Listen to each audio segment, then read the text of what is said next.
শহীদ রাষ্ট্রপতি জিয়াউর রহমান ও সাবেক প্রধানমন্ত্রী বেগম খালেদা জিয়ার নাতনি জাইমা রহমানকে ঘিরে দেশের রাজনীতিতে এক নতুন অধ্যায়ের ইঙ্গিত মিলেছে।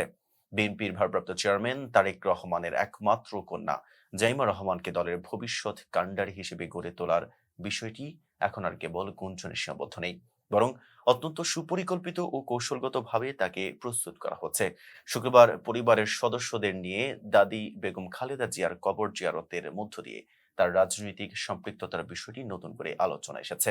রাজনৈতিক বিশ্লেষক ও দলীয় সূত্রগুলো মনে করছে, সরাসরি রাজনীতির উত্তপ্ত মাঠে না নামিয়ে পর্দার আড়ালে থেকেই তাকে ধাপে ধাপে দক্ষ ও পরিপক্ক করে তুলছেন তার বাবা তারেক রহমান। বিএনপির উচ্চ পর্যায়ের একাধিক সূত্র ও পর্যবেক্ষকদের মতে, জাইমা রহমানকে নিয়ে দলের পরিকল্পনা দীর্ঘমেয়াদী। তাকে এখনই রাজনীতির বিতর্কিত মঞ্চে বা রাজপথের মিছিলে দেখা না গেলেও তিনি মূলত গ্রুমিং প্রক্রিয়ার মধ্য দিয়ে যাচ্ছেন। দীর্ঘদিন যুক্তরাজ্যে অবস্থান করে তিনি উন্নত শিক্ষা অর্জনের পাশাপাশি বহির্বিশ্বের গণতান্ত্রিক চর্চা ও রাজনৈতিক সংস্কৃতি গভীরভাবে পর্যবেক্ষণ করেছেন। বিশেষ করে সাম্প্রতিক সময়ে ঢাকায় ভারতের পররাষ্ট্রমন্ত্রী ডক্টর এস জয়শঙ্করের সঙ্গে তারেক রহমানের সাক্ষাতের সময় জাইমা রহমানের উপস্থিতি কূটনৈতিক মহলে বিশেষ বার্তা দিয়েছে। বাবার পাশে বসে শীর্ষ পর্যায়ের কূটনৈতিক আলাপে অংশ নেওয়াকে বিশেষজ্ঞরা তার রাজনৈতিক শিক্ষার গুরুত্বপূর্ণ অংশ হিসেবে দেখছেন, যা তাকে আন্তর্জাতিক সম্পর্ক ও রাষ্ট্রাচার বুঝতে সহায়তা করছে। দক্ষিণ এশিয়ার রাজনীতিতে পরিবারতান্ত্রিক নেতৃত্বের যে ঐতিহ্য বিদ্যমান, জাইমা রহমানের রাজনীতিতে আগমনকে সেই ধারাবাহিকতারই অংশ হিসেবে দেখা হচ্ছে। ভারতের নেহরু গান্ধী পরিবার, পাকিস্তানের ভুট্টো ও শরীফ পরিবার কিংবা শ্রীলঙ্কার বান্দার নায়েক পরিবারের মতো বাংলাদেশও জিয়া পরিবারের উত্তরাধিকার হিসেবে জাইমার আগমনকে স্বাভাবিক ও সময়ের দাবি বলে মনে করছেন অনেকেই।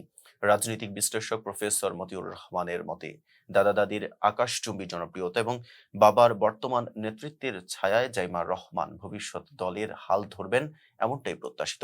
তবে তার গ্রহণযোগ্যতা শেষ পর্যন্ত নির্ভর করবে তার নিজস্ব রাজনৈতিক দক্ষতা ও মেধার উপর। বিএনপির নীতি নির্ধারণী মহল থেকেও জাইমা রহমানকে নিয়ে কোনো তাড়াহুড়ো লক্ষ্য করা যাচ্ছে না, বরং উপযুক্ত সময় ও পরিস্থিতির জন্য অপেক্ষা করা হচ্ছে। বর্তমানে সামাজিক যোগাযোগ মাধ্যমে তার মার্জিত উপস্থিতি এবং দলীয় নেতাকর্মীদের সঙ্গে সীমিত কিন্তু ইতিবাচক যোগাযোগ তাকে তরুণ প্রজন্মের কাছে জনপ্রিয় করে তুলছে। তারেক রহমান অতীতে একাধিকবার নতুন প্রজন্মের নেতৃত্বের কথা বলেছেন, আর সেই ভাবনারই বাস্তব প্রতিফলন হিসেবে নিজের কন্যাকে প্রস্তুত করছেন বলে মনে করা হচ্ছে। সব মিলিয়ে রাজনীতির দৃশ্যপটে জাইমা রহমানের ধীরলয়ে আগমন বিএনপির ভবিষ্যৎ নেতৃত্বের প্রশ্নে এক বড় চমক হিসেবেই অপেক্ষা করছে। এতক্ষণ সাথে ছিলাম মেহেদী হাসান। ফেজ দ্য পিপলের সাথে থাকার জন্য ধন্যবাদ।